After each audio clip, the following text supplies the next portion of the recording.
So this presentation is going to initially tackle problems in our environment setup and how we get things done. And eventually we're gonna start talking about problems in the code and features we can start implementing to make our product better. So the very first problem we have is that Arduino is a pain.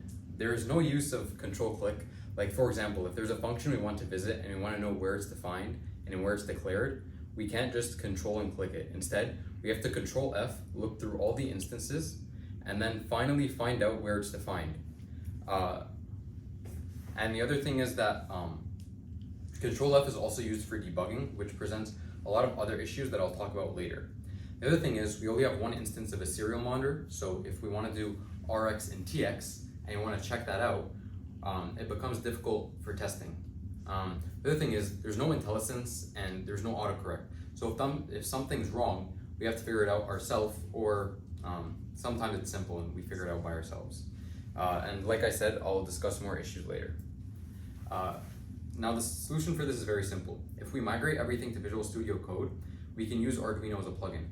This gives us access to a bunch of extensions, like some of which are really useful, like Colorizer, which colors the same brackets so we know which while loops fit where, and the beginning and ending of a for loop, for example.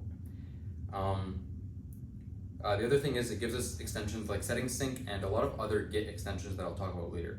There's also IntelliSense, and if we want to split editor, where we look at our main code on one side and the rest of the other specific files where the code inside our main is implemented, we can do it side by side. And I don't think there's a limit to the number of split terminals, just how many things your eyes can handle. And we can also use multiple terminals instead of just editors. So if we want to open like a command prompt, ASP-IDF terminal, and Windows PowerShell, we can do that all in Visual Studio Code. And we can use control click functionality.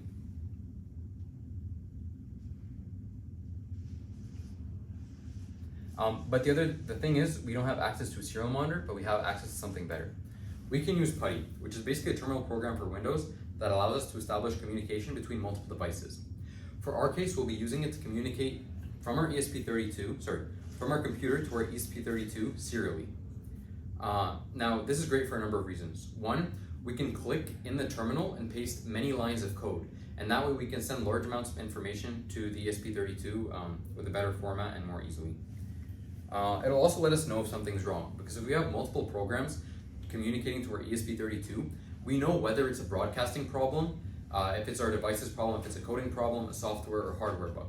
It allows us to compartmentalize the different features of our application and makes debugging and development easier. Now, the third problem we have our second problem is that we need to refactor most of the code we've written in Arduino and write it in C so that it can fit within the Espresso framework. Now, some of this we need to do for legal or copyright issues, because some of the stuff we can't use for production. Now, I know that libraries like DallasTemperature.h falls under the MIT license, and we can use it for commercial use, but I just don't know what that MIT license is and what the rest of the libraries entail, which is something I believe our patent clerk could do. I could do it too, but just an idea. The other thing is that the difficulty of converting code varies. So over here, for example, some syntax is easy to convert. So if we convert pin mode 7 to an output, we just change the syntax with the same number of arguments. And the other thing is that I find it kind of redundant that we're setting tasks that run forever inside void setup, and we're also setting a function that runs forever inside void loop. They can easily be combined in void app main when we use expressive. The great thing when we migrate the code is that now we have access to ESP-IDF, which catches misconfigurations and exceptions. So for example, if we try to use something like GPIO35 as an output, for example, the code will tell us that you can't do that. GPIO35 is only configured as an input. So it becomes a lot easier to catch errors that would take a longer time to trace down. And idf.py commands such as idf.py_monitor gives you a lot more information, such as it tells you the partitions and all the initialization information for the ESP32. And additional advantages include being able to see all your stack frame calls, which functions are called by which, the parent functions, detailed logging, so you can print you can print informational prints, you can print stuff for debugging, and they're all different colors and very nicely formatted.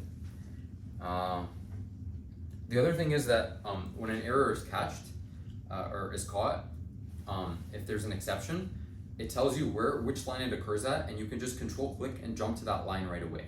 And it also tells you why. And like I said, we could categorize our different prints, whether it's for debugging, for information, there's stuff like verbose prints, etc. All right, now our third problem, and I think right now one of our biggest problems, is that debugging is a pain. And not only do we want to spend more time or less time debugging because time is money, but we also want to spend less time debugging because the less time we spend debugging, we can spend more time developing and adding value to the product that customers actually want.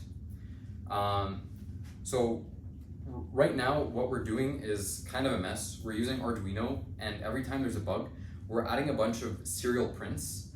So that way we know if a particular line of code was reached or if it's even causing the error. And this gets really messy because we're printing a lot of things to the screen. One, we're printing which RTOS tasks are active or not, and we also have prints for specific functions being executed, which is why breakpoints should be set up. The other thing is that the printing goes very quickly, and when the data is very large, it goes by very quickly, and you might have to wait like a couple extra seconds just to see that RTOS task is still running again.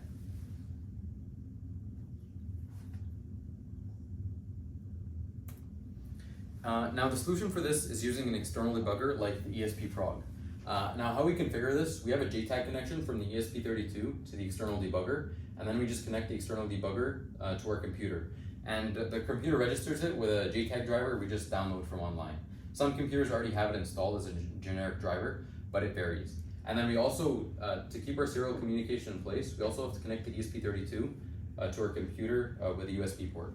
Now the second connection could be taken away because we can automatically load the firmware from this onto this. And there's automation processes for this to make it much simpler in the YouTube video I linked. And it's a very great investment because it's only $17, and this gives us so many advantages. One, we can set up breakpoints. So when a particular line of code is executed, before it's executed, it stops, and we can step over, look at the different values, look at the stack frame calls, look at the variables, and what's really going on. Another thing is we can set expressions. So for example, if we want to wait until a value such as I or counter is equal to 100, we can set that as an actual expression. And when I is equal to 100, the code stops and we can look at it from there. The other thing that makes this so amazing is when our program crashes, it stops at the exact line it crashes instead of just crashing for no reason. So instead of having to go dig through a bunch of garbage and see which section of our code lies within, and in my opinion, debugging is 90% of it is finding where. If we're able to find where, it'll make debugging so much easier. And this is so critical because I think I read an article, I didn't cite it because I couldn't find it, that engineers spend about 31% of their time debugging. So the more time the less time we spend debugging, the better.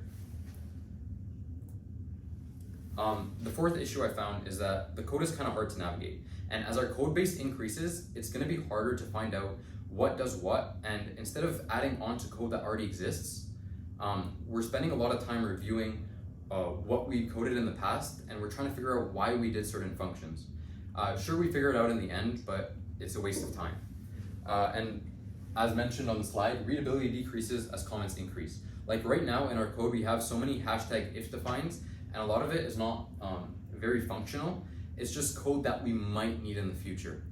Now, one very simple solution to doing this is using GitHub, and we create two branches. One for the functional code, which doesn't include any of the redundant comments or comments that might be commented out later that we use. And the other one is for what we have right now. So just in case we do need to revisit those comments, and just in case we do need to use a bit of the code, we create it in a different branch. And we also can install GitLens and Git History as plugins on VS Code. Now, what GitLens does is it tells you who, what, where, why, and how things changed. And it tells you by who. And then Git log is basically, or Git history is basically an alternative to going through Git log in the terminal and then trying to scroll and then seeing which commit did what. And here's an image of it. So it tells you the picture, and it tells you the commit message and any other additional information you might need. And this is really important because I noticed that at VCY Sing especially, over communication is key.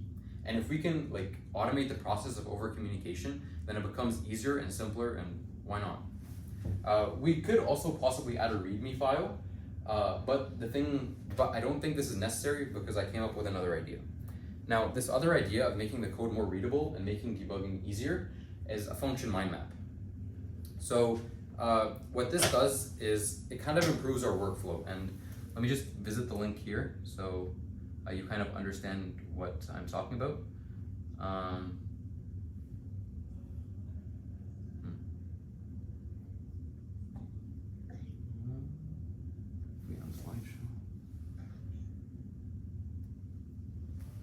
So over here, I kind of started this, but I'm not done yet. So you have the parent functions like void loop and like void setup, and then you have all the remaining functions that they can call. And beside them, you have a description field of what the function does. So instead of needing to like review the whole code and read it, you kind of just look at the function, look at the description, like optional if needed, and then you know what it describes.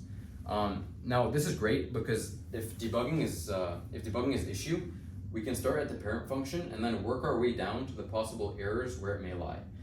The other thing is that I talked about the order of refactoring code, and this gives us a perfect order for refactoring code.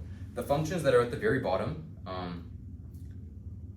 like for example, reading the sensor and playing music from the buzzer, we start with those initially and we refactor those because they don't have that many dependencies and they can be isolated by themselves. When we focus on those functions and refactor the code, we run into less errors and the process is more efficient. Now, going back to the presentation,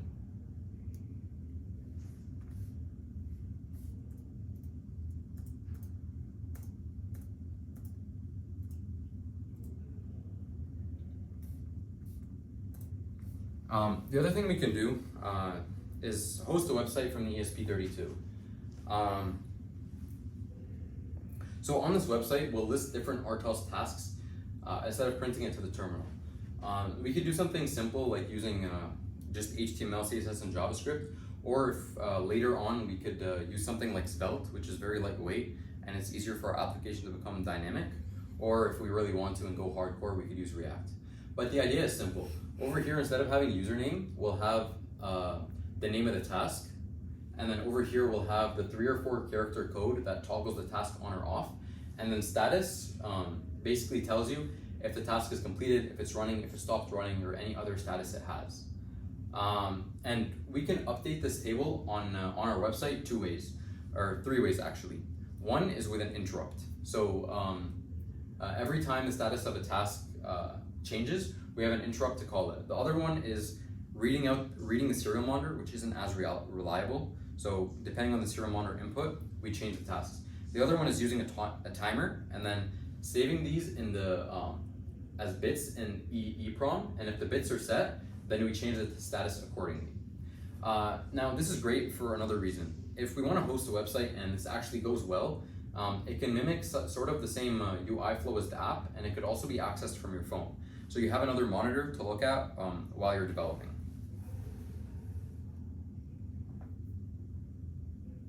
And it also frees up your serial monitor for more important print statements.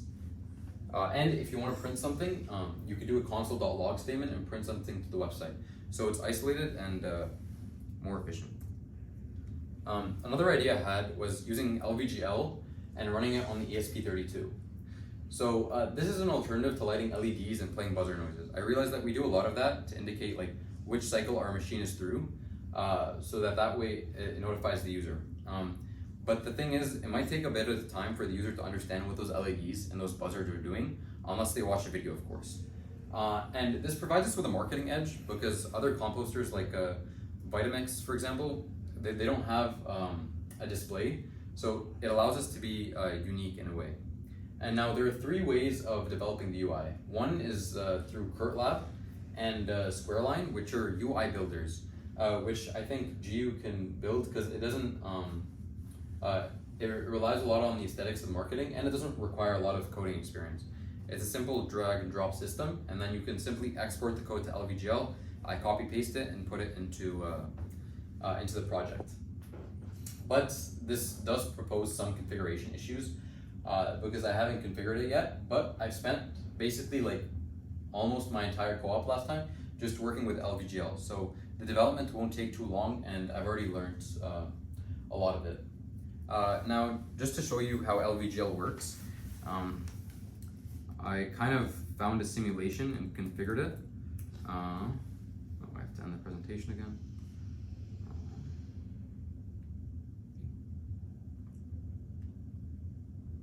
So over here is what the user will see.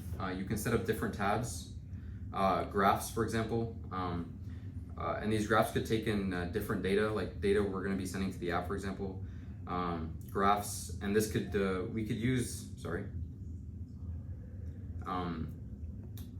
we could use gauges like these to show the user which composting cycle the machine is in, just for more of informational things. And we could add things like checklists, different colored graphs, and tabs at the top is a big one. Passwords, username fields, and with passwords, you can see that they're hidden. So there's a lot of functionality to this, and it's light and versatile. Again, this is just an idea. It's a web app or is it a Windows app? It's Windows app. It's okay. like it runs on the ESP32, so like it would run on the machine. Okay, it runs on ESP32, and the app is interactive through a touch screen display. Mm-hmm. Okay. Yes. Yeah. So and I think this one's the ILI 9341 is a good option. Mm-hmm. Just the problem I didn't link it is because I didn't know how to check, because some of these work by pen styluses, and others work by touch. Gotcha. So I couldn't figure out how to differentiate between which one. Okay. Oh, and the third way of developing it is if these two don't work, because I'm pretty sure Squareline has a free 30-day trial, but I haven't tried it, is we could create the UI on Figma or something different, and then I could manually code it. The next thing that came to my attention is that throughout all the code, we didn't use any sleeping functions. And the composter has a lot of potential to consume lots of power because we're using a lot of peripherals, we're using a lot of sensors, and the project is very large. So what sleeping is basically if the machine is not in use for a particular amount of time, we put it to sleep. And then different sensors, if they're toggled high or low, they're still working. If they're toggled high, then we boot the machine back or resume it at the correct function where it was at. And this is really important because it allows us to save power. So obviously our project uses a lot more power than this, but full power, for example, would use 90 milliamps, I believe. But if we put the machine in deep sleep, it uses 2.5 microamps. These numbers are higher, of course, because we have more peripherals, but using sleeping would allow us to save a lot of power, especially if the machine is not in use, and it gives value to the customer. The other thing we do is we're sending a lot of, not a lot, I found one section where we're sending sensitive information, where we're basically sending the Wi-Fi and SSID key with string copy commands so that the machine can connect to Wi-Fi.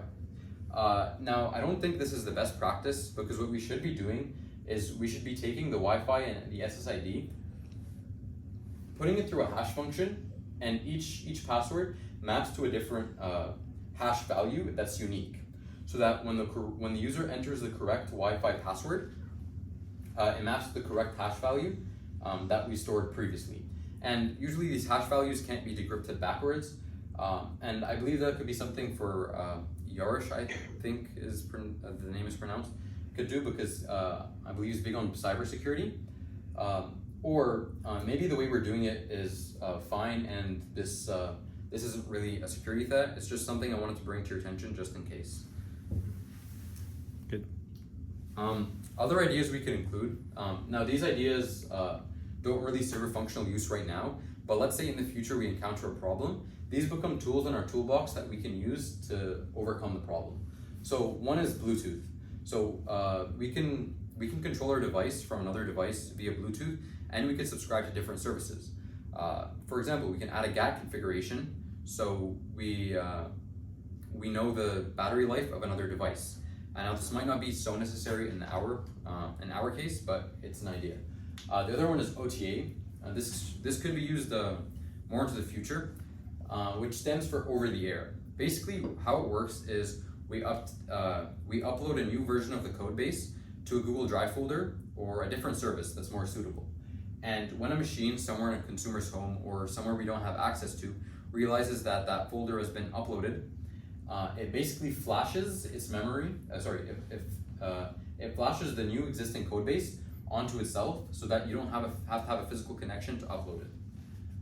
The other concept I want to talk about is MQTT.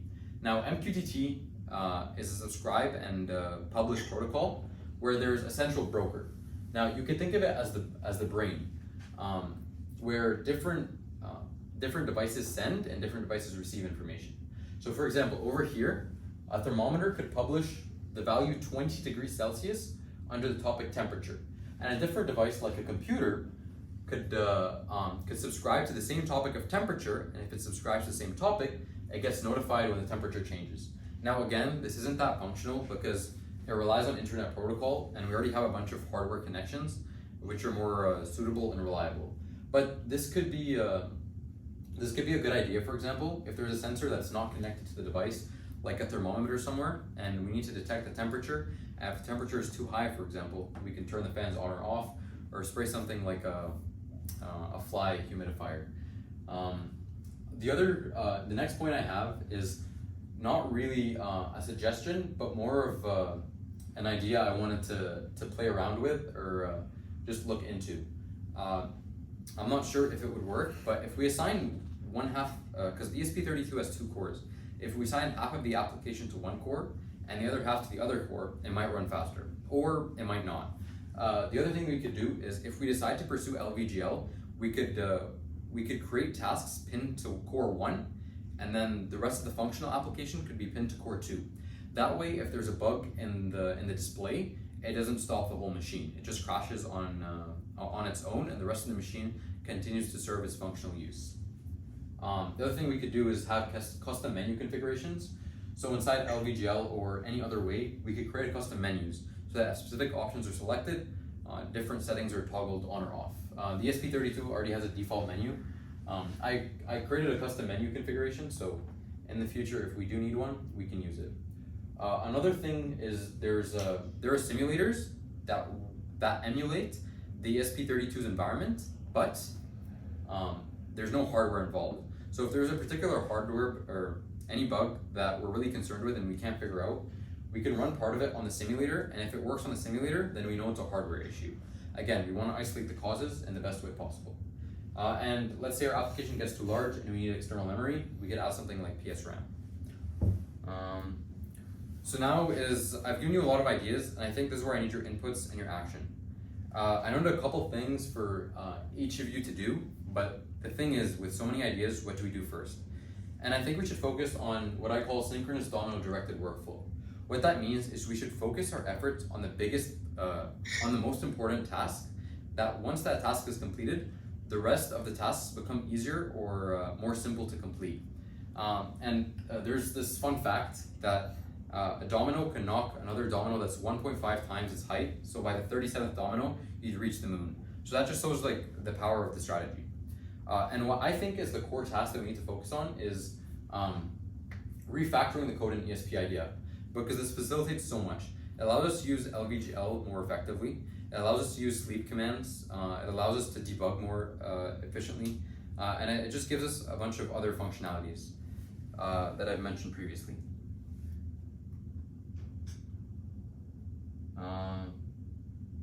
And there are other things such as configuring the display, or perhaps adding Bluetooth and experimenting with other functionality that may not be too important at all. Because again, if we add functionality to the system that the user won't take advantage of, it's kind of useless. Unless it presents value, there's no point of implementing it, which is where I need GU to create marketing surveys and other forms of collecting information to know what the user really wants, so that we know we're not wasting a bunch of useless time. Good. And everyone else can work on the side quests I mentioned, and if I devise something incorrectly or if I give too much priority to one person, that's up to Hawaii to make sure everybody's responsible for doing what they can and devising it accordingly. Thank you. Sorry. Oh. The other thing is, we need to focus on another question we need to ask ourselves is, do we focus on breadth or depth first development?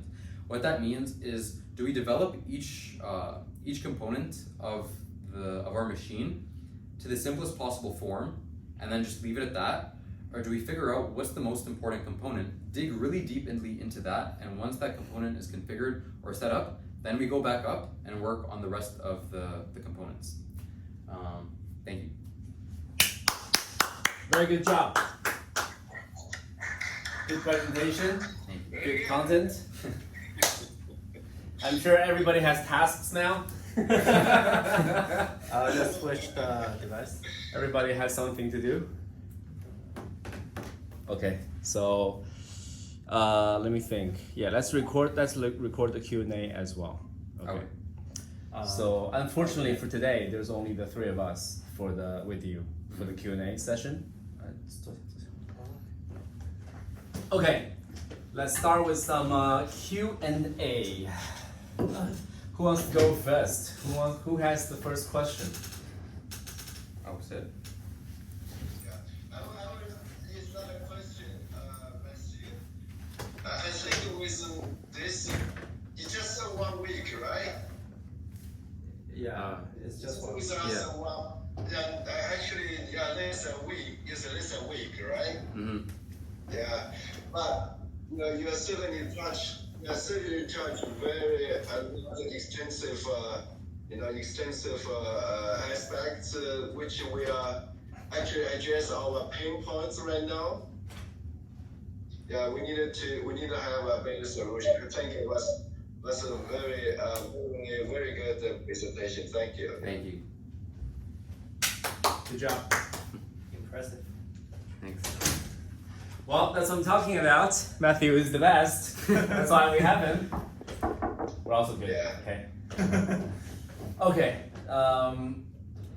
Who's next? Who wants to say something or ask questions? I'm kind of lost in the middle, but it is Okay. just a knowledge transfer issue. Okay. Where did you got lost? If I got lost, I cannot know what I got lost. Yeah. George, do you have any questions to start? Otherwise, I'll go.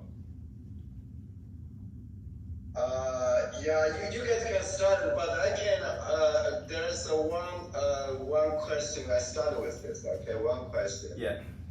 As I said, you touch every aspect right now we're doing with our embedded and coding, and also extended to the further the application and the environment. Mm-hmm. One of my questions is, I know you pointed the system, the framework we're using right now, the restrictions, drawbacks, and if we change it to use, the system you recommended, how is the work related to for this change, for this transition? It just makes future development easier. Just not only because the IDE we're gonna use is better, but using a debugger, every time we have a problem, it's just easier to solve. And the other thing is, some functions are only available in the new framework we use. So sleeping, for example, and saving power, it's only available in the new framework. But then again, there's a trade-off between better and use of time. Yeah. I think that was already one of Mark's tasks to begin with, though. Oh, George wants to know how much he has to pay to do that. I mean, how much we need to pay to migrate? The question is, do we need to recode it? Rewrite the coding? Some libraries, yes. Actually, I'll leave it as a maybe, because some things like Dallas temperature.h, where we're creating a communication with one of the sensors, it's not available in Espressive, and I kind of already tried it out, but I didn't try downloading the code from GitHub and checking if we can still use the functions in the header file. So maybe. Yeah. But I think within the first 3 hours of working on this, I'll know if it's like a big project or a small project. And Yeah, I think that is very critical. That's very critical, and we are actually at the critical point to move to R&D from out of the R&D, activities towards design and final commercial products, right? And also has to be controlled, the revision controlled for the further software development, particularly if we outsourcing or together with a lot of third party outsourcing together, that becomes even more important if it is possible, right? To use a reliable, and I really like the one you pointed at debugging. That's very painful right now, certainly. And you can see, okay, why his face right now is painful. You cannot see it, but it's painful. Constipation. That's cause everybody painful right now. For example, we always get a box with sounds like a lot. I don't know. It's a difficult sense to do or not, but we got a box. We circle this, so we never get out. Yeah, and then we again and again and again. yeah. I think that's yeah. Okay, so you sort of answer my question, but with a lot of uncertainties. There is wide open. Yeah, we need to assess this, but regardless, we need to do the things right. And if we haven't done right, we have to do right now. Yeah. No question. Yeah. Good. Okay, let's move on to my questions. Yes. Unfortunately, Giannis and Ray is not here today, but Yeah, also Yarish is not participant. Yeah. I will. The reason we record it so that we send it to them and they could they'll come tomorrow. watch it, before they come tomorrow, and we'll be in the same room for brainstorming.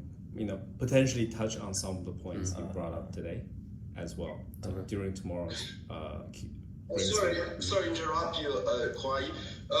Matthew's presentation probably should be put in the Notion, right? Yeah. So It's on his. both it should be on his to-do. You just add it to your to-do on Notion. Yeah.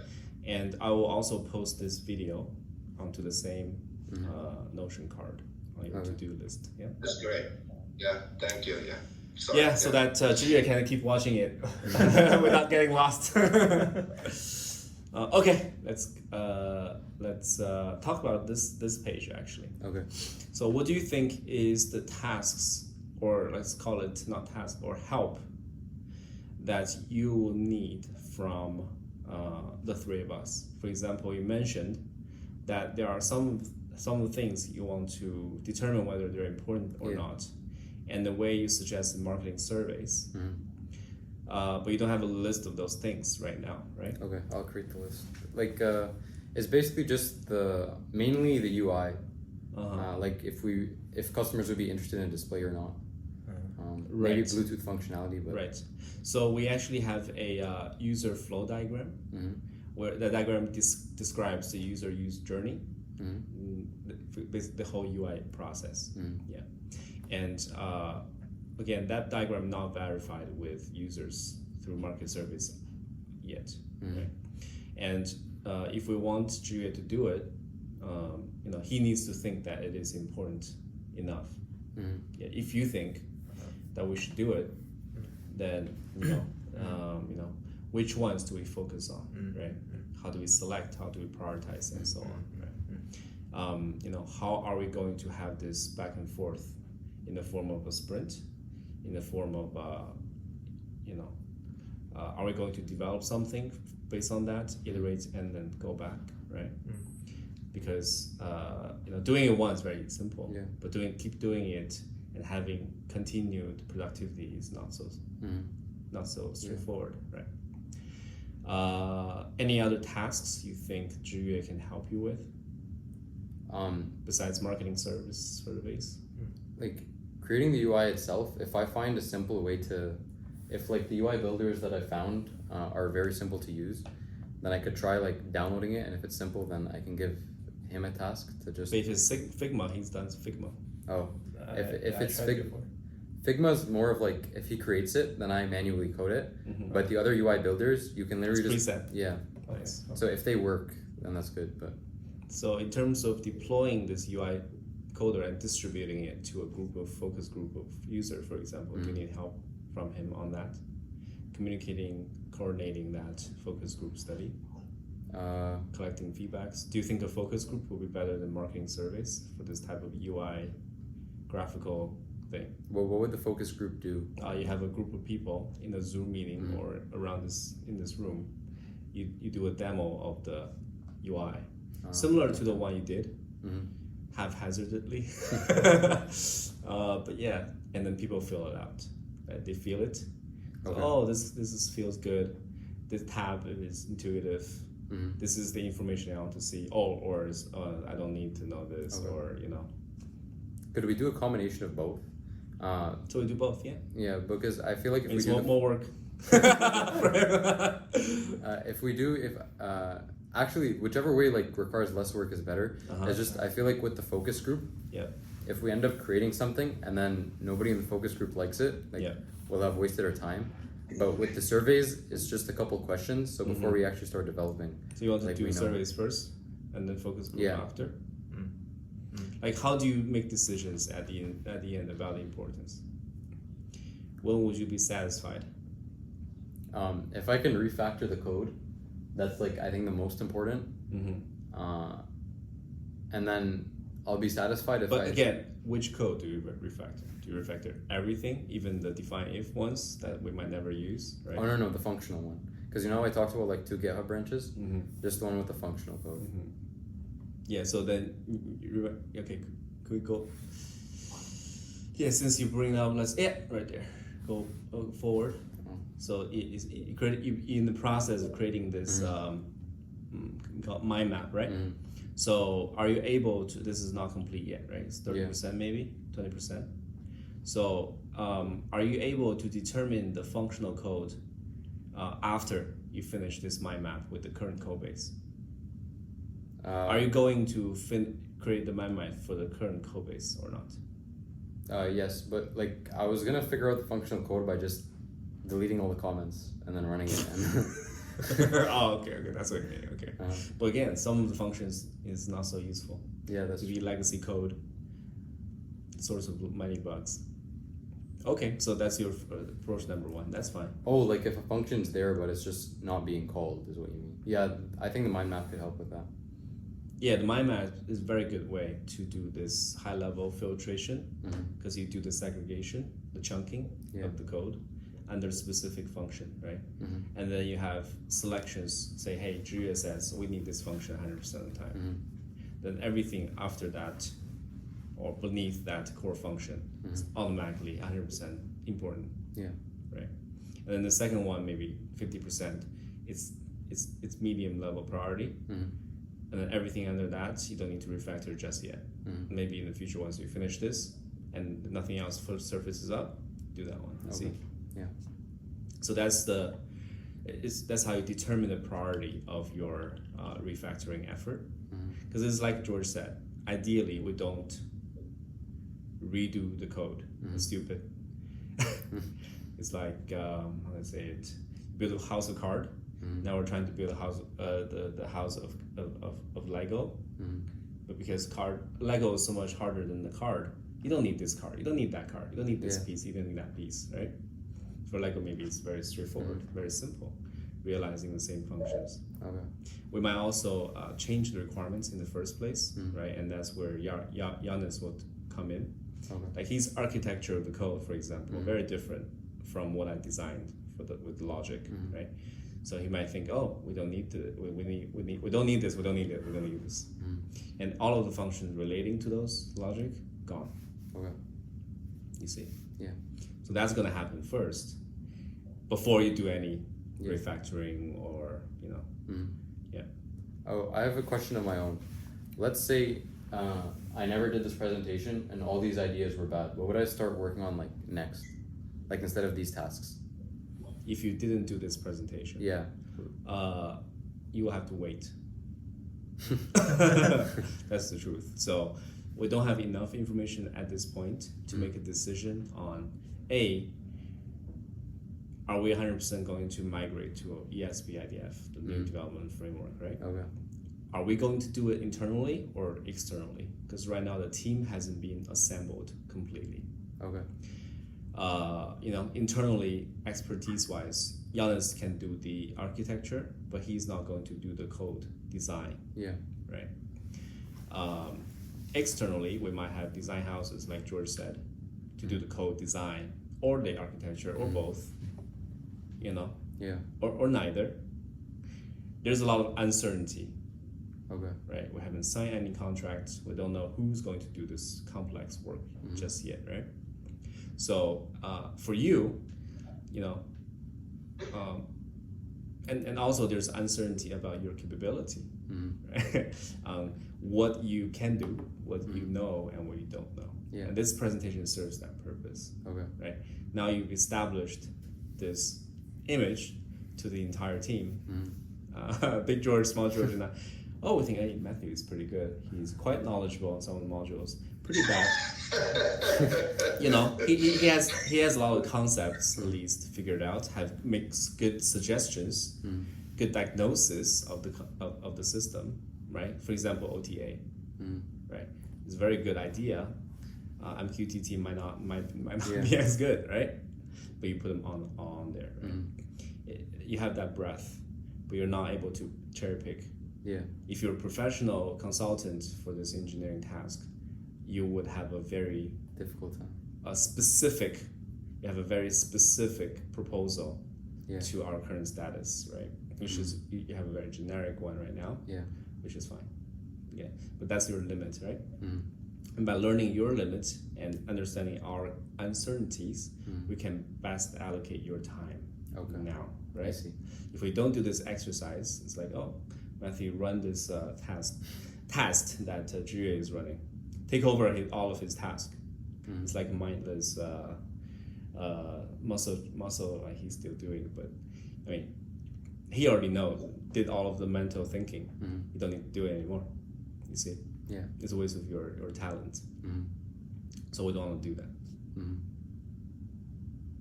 That's why you're doing this gap analysis presentation thing. To give myself more tasks.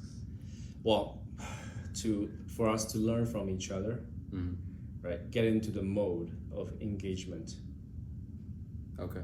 right? Like, we know you're good, but how good are you really? Exactly. And what is your limitation? Okay. You know what we're doing, but if you don't really view the code, you might imagine the code is fantastic, Yeah.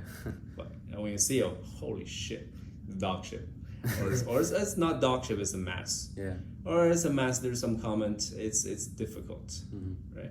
And now have a very realistic, down-to-earth opinion on what does it take for the alpha to run. Yeah. You see, it's a mess, but it's functional, right? Okay, now if we want to get the beta to run, you have a very similar idea now, right? Before it might be so hard, or it might be very easy. Why don't we just fuck RTOS while we're using RTOS in the first place? You have your answer now, hopefully. Yeah. To some extent. Right? Yeah. So it answers a lot of your implicit questions, so that you have a realistic expectation for anything we give you, or if you work with external people, you know that are they slacking off? Are they competent?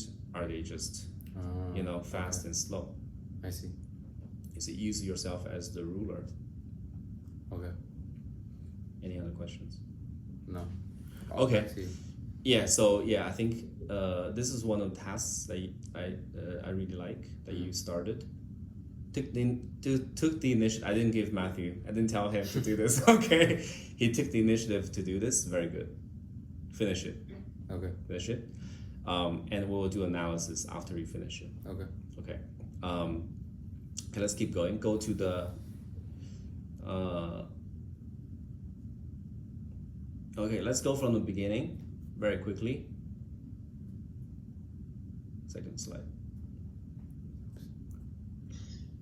Okay, drawbacks, Arduino IDE. Yeah, so Mark and I, we knew about this all the time. I actually tried to switch to IDF. Very, very difficult. Like, oh shit, had to redo a lot of the work. Fuck it. So we basically stuck with Arduino IDE. And at that point, we're like, okay, is it? Can we take this hit? Yeah, okay, fine, just take the hit. Okay, keep going. By the way, we don't really need to refactor the code to use Visual Studio. Like I tried uploading simple code to like the ESP-IDF. That's an Arduino file just through Visual Studio Code and it worked. I just had to do a bit of like edit the .json of it. Yeah. Okay, very good, very good. Yeah, so stuff like that is what George was asking for, right? Basically, from the project management point of view, we want to know, okay, we're going to do this migration, but what is the minimal effort looking like? What is the maximum 100% refactoring looking like? You know, what is timelines? How many hours? Right now, you're making all of these suggestions without that high precision. You see, it's very difficult for you to. I couldn't make that.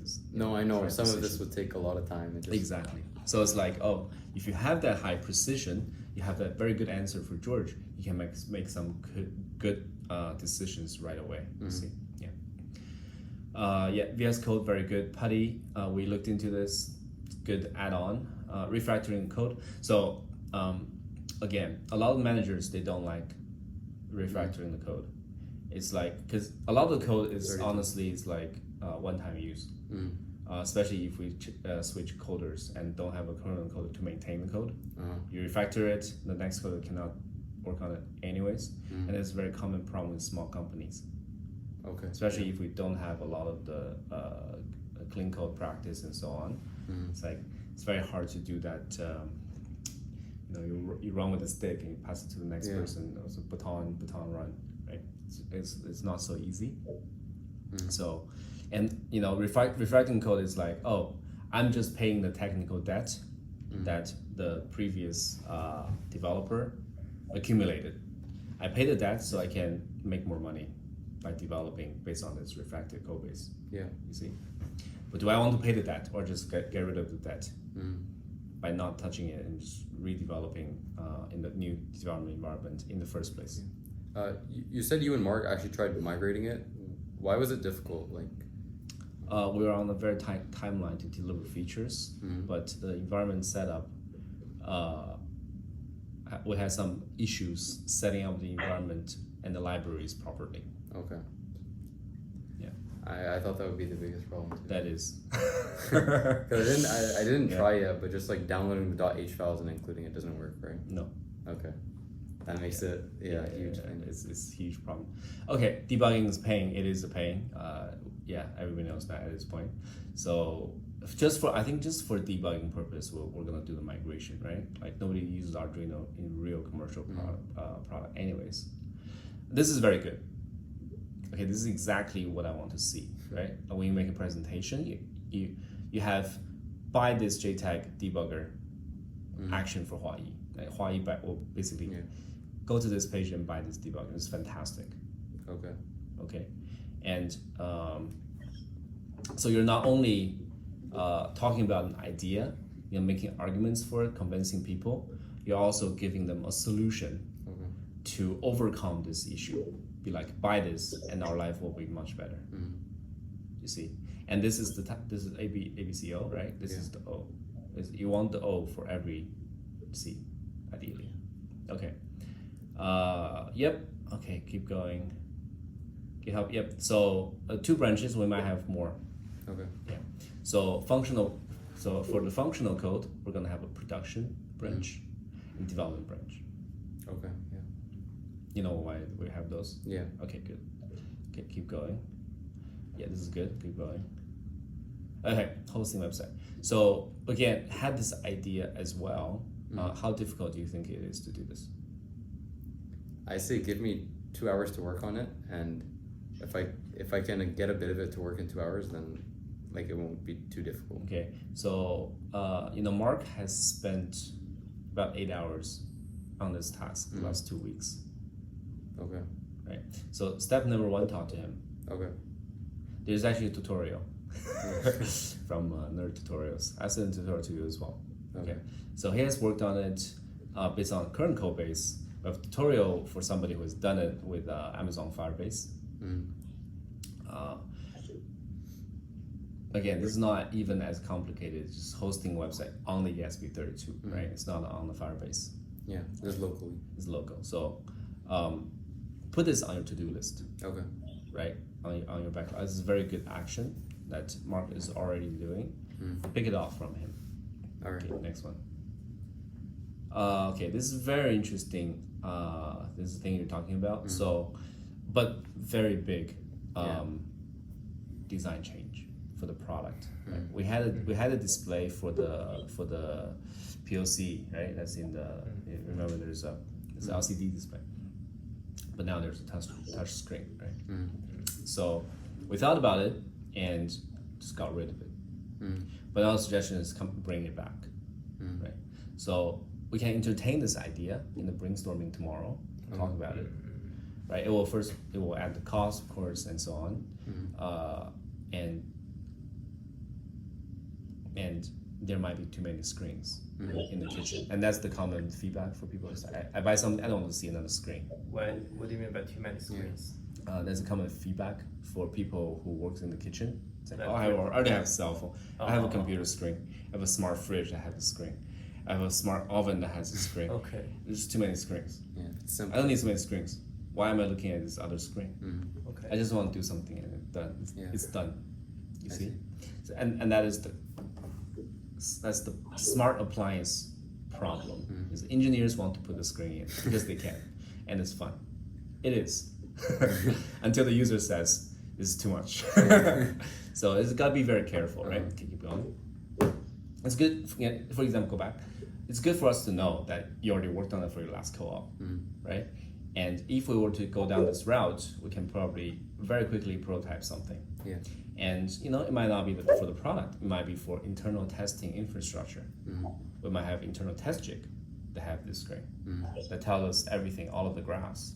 So that's faster for us to do internal verification tests, for example.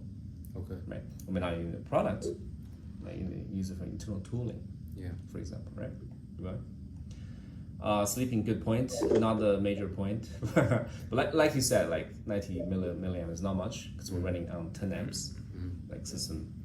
But yeah, every bit counts. Keep going. I really like how you cued Giannis on this one, right? So, however, this overcome this O incomplete. Okay. Just talking about the hash function, Giannis will be a little bit impressed, but not very much. Yeah. You know what I mean? Of course, unless you're a security expert, you can recommend the actual protocol or tech stack that will be optimal for this. Yeah. He will be like, okay, you're qualified. You know what I mean? Yeah. But it's a good hook, right? So let's say next presentation, for example, if I were to redo it, I'd actually put an example of a hash function. How would I complete the overall? You email Giannis, have a one-on-one with him, Okay. in-depth discussion before this meeting. Okay. You Yeah, see where I I'm see, going. I see, yeah. And Get then everything that's in his brain, get his judgment, his standards. Be like, okay, I'm going to spend maybe 3 hours on this. How can I impress him? How can I make his life easier? Okay. I see. You don't guess. You just hook him up. Yeah. Okay, other ideas. Again, other ideas. So these ideas, again, good ideas. Bluetooth is not so good. OTA is fantastic. MQTT is fine. It's like both cores. Yeah. Custom managing, that's gotta be what we do for the internal development. Emulator, also very good idea. So again, we'll send this to Giannis and see what he thinks, right? But overall, have good fun to have these ideas, right? And if you have more ideas, keep adding to this list, right? Okay. Yeah, keep going. Okay, the synchronous domino directed workflow. So this is where you failed to communicate your tasks, right? I understand you're trying to communicate. You're trying to invite us to brainstorm with you, right? But our brain is limited. Like for example, Jue, halfway through he already got lost. Yeah, I have some experience in debugging, but not Other than that- ESP, IDF, no experience. Exactly. So that's where I got lost. Exactly. So it's like, anticipate that, right? Okay. That's gonna happen. Not everybody is an domain expert. Simplify. So how to dumb it down Yeah. for people. George is CEO, right? He's thinking about probably like how to build a great team, how to get the money, how to manage the projects, how to make things happen, like those very big picture, long-term things. And Julia, of course, he's doing some engineering stuff. He's doing data stuff, but he's also doing marketing stuff, right? Logos, like these things, very, very far from what ESP IDF is capable to do. And that is this is the most critical slide on your presentation, right? When you talk about synchronous domino directed workflow, it's one line, it's very meaningful. It's a framework, but requires all of that contextual knowledge. They need to understand all of the ideas you presented to be able to make meaningful suggestions, but that prerequisite was not met. I see. You see? So you're not gonna get that good brainstorming. So there's over expectation of the Q&A of the brainstorm basically means this line is inappropriate. You Yeah. see? Needs a better foundation. It's much better for you to suggest a workflow Okay. based on this guiding principle and all of those ideas. Like, hey, I think I should do the mind map first, and then I will do we will investigate with Giannis and Hua Yi on this, investigate with Jiri on that, so we get high precision cost numbers for George. Okay. You see you see that workflow? Yeah. Has everybody's name on it, everybody contributes, and everybody benefits. And it's very clear. They can object, of course, if they can make it better. Yeah. But it's a good suggestion, actionable. This is not actionable. Yeah. It's just the principle. Yeah. Okay. Yeah, reflecting, no, that's fine. Everyone else works on side quests. It's correct, hopefully, but it's like useless. Yeah. Everyone knows, of course, we're gonna work on some things. We're gonna help you out, right? But you don't want to put something that's true just because it's true. I kind of just put that as a reminder to remind myself what to say. Like, Oh, Giannis works on that. Oh, okay. Gotcha. But yeah, I should have put it explicitly on the slide. And this depth versus breadth thing, again, it's a product design philosophy, right? It's like hard to make a decision. You see, but it's, again, good to have these bullet points, but you know where you failed. Yeah. I should have made it more like understandable by the person viewing the presentation instead of just creating these for reminders of myself to say. That's right. Yeah.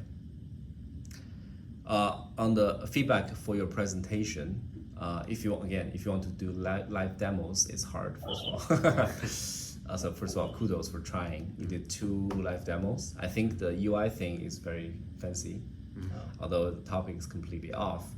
But I think he was nodding his head when you showed him the widgets, the pie charts that's changing and so on, right? And again, feel free to consult him before this presentation. Be like, do you like this, right? Do you want to see specific things? That's how you make it the demos better. Get the stakeholders in beforehand, so you have hidden friends. Yeah. Okay. What's the other demo is the mind map. That's not yet. That's showing work in progress. Good. So I was as action items for me. Okay. So action item for you, right? Add the populate the ideas that you proposed today. Think about the good ones that I liked. Okay. Put them on your backlog. Okay. You know what I mean? Okay. Okay. Put Just them for on me, the, right?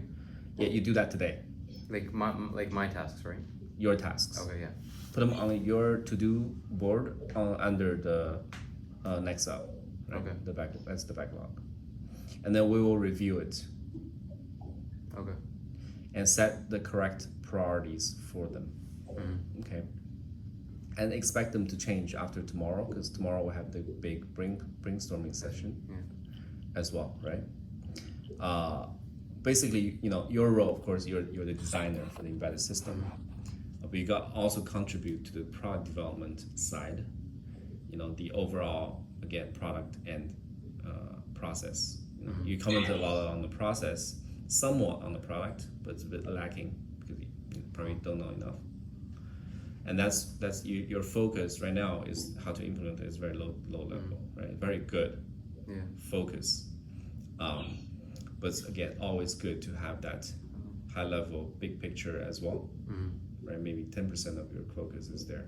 So your low level tasks always linked to those, and you always want to talk to people for the critical things. Okay, I see. You see, guess who has that decision to make, or who has that idea in their mind? Talk to them, ask them, so that whatever your work is the best work you can do at that instance. I see. Very critical. Yeah. So like. But it's okay. I'm gonna watch you for next week. But this week is ABC. Right? Okay. That's it, George. Yeah, very good. Thank you, Huai. Again, thank you, Matthew. Thank you, Vijay. Yeah, take the feedback and the digest. I think probably tomorrow, because you'll be part of a gap analysis for which is for the coding software development. And tomorrow, what you're working on is a part of what we will have to talk tomorrow as well, right? Okay. Yeah. I think after tomorrow, probably you will get better, refine your priorities of what the next you have to really focus on and work on that. Okay. Yeah. And then we have to, as Wei pointed, probably based on the situation we may have to restructure a little bit, even our resources. Yeah, we have to think about that as well. Yeah. Okay. Okay. Thank you, George. All right, thank you guys. Bye. Okay, bye-bye. Bye-bye. Bye. Okay, give me a good pose. Yeah. Start co-op. First co-op. Model co-op. Yeah.